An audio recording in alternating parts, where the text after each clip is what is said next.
Welcome to our daily reflection for this Sunday, October 27th. And every Sunday is the Lord's Day, the day that we celebrate Jesus' victory over death and his resurrection, a day of joy and light. And the readings begin with joy. So we read from Jeremiah 31 that talks about God will redeem his people and that Israel and Zion should shout with joy and at that redemption. So Jacob is called and invited to shout for joy, and God promises he'll regather his scattered flock back to the promised land, and that he will then redeem them, even the blind and the lame, who may find it hard to find the way, he will gather in. And of course, that echoes what we see literally fulfilled in the gospel today when Jesus comes to Jericho and he heals the blind man Bartimaeus, the son of Timaeus, and he gives him sight, and he is able to walk and follow Jesus on the way. And so the very idea that I will deliver my people and I will gather them back with even the blind and the lame. And so you see that beautiful fulfillment.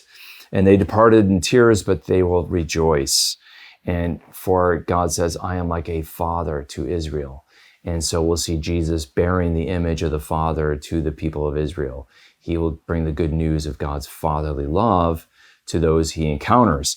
And so we also have, of course, the Psalm 126 today, which is about the exiles coming back to the promised land, God redeeming Israel, which we see again, and their fortunes turning, moving from sorrow to joy. That very theme of Jeremiah echoed again in Psalm 126, fulfilled in the gospel story today. And then we have the reading from the epistle to the Hebrews, which talks about how every high priest is chosen from men, but it's an honor given by God, and that Jesus will be a high priest according to the order of Melchizedek, a priest king. And so Jesus is a priest king. And then we have the blind man Bartimaeus, who hears that Jesus is passing through Jericho. And so he can't see him, but he heard from the crowd. And so he just shouts out, Son of David, have pity on me. And the very idea that he cries out echoes the Hebrew word kara, to cry out, which is used throughout the Psalms for crying out to God in prayer. And so what we see is that the blind man Bartimaeus is crying out in prayer, beseeching Jesus. And God hears that cry. And what's beautiful about his prayer, not only that does he cry out, Jesus, Son of David, have pity on me, but he repeats again with perseverance, which Jesus says is a key ingredient to effective prayer. He cries out again, Son of David, have pity on me. And so that is a humble request. He prays, he perseveres in prayer, and then he's humble in his prayer. And if we do those things, God will hear our prayer as well. And so let's learn from Bartimaeus today how to pray effectively with, perseverance and with humility, right? Son of David, have pity on me. Have pity on me. And then Jesus says, what do you want me to do for you? And the blind man said, Master, I want to see. And Jesus says, go your way. Your faith has saved you. And it's an echo here that our faith in Christ is precisely the means of our salvation. By having faith, trusting in Jesus, crying out to him with humility, he will save us. And that's so important for us to get our minds and, most importantly, our hearts around. Our salvation depends on crying out to Jesus in faith, right? And what I love is, notice the subtlety here. And it's very important in the wording. Jesus says, go your way. And yet what we're told is immediately he received his sight and he followed him on the way. So he doesn't go his own way. He follows Jesus on Jesus's way.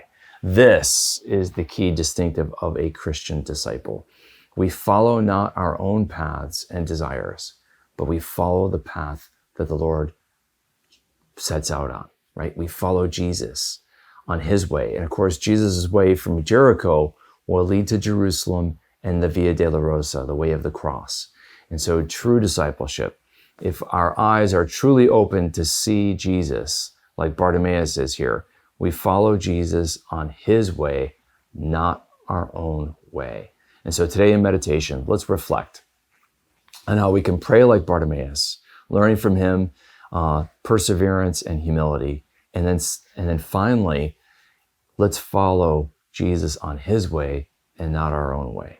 That will mean that we're no longer blind, but we're following Jesus faithfully. May the Lord bless and keep you.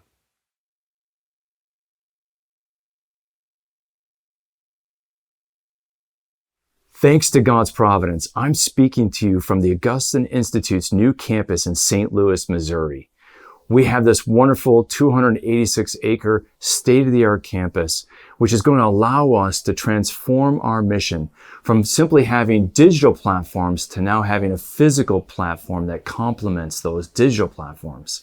It allows us to provide in-person education and training in the faith. We think this is going to be transformative, increasing our student enrollment, providing and allowing us to have conferences and retreats for the church and for the Catholic laity and religious across North America. Help the Augustine Institute serve Christ and the church with this new campus. A gift of $100 or more will allow you to receive a gift in preparation for Advent called Waiting for Christ by St. John Henry Newman. We'll send that to you before Advent, and you can go to augustineinstitute.org/give and make a donation today.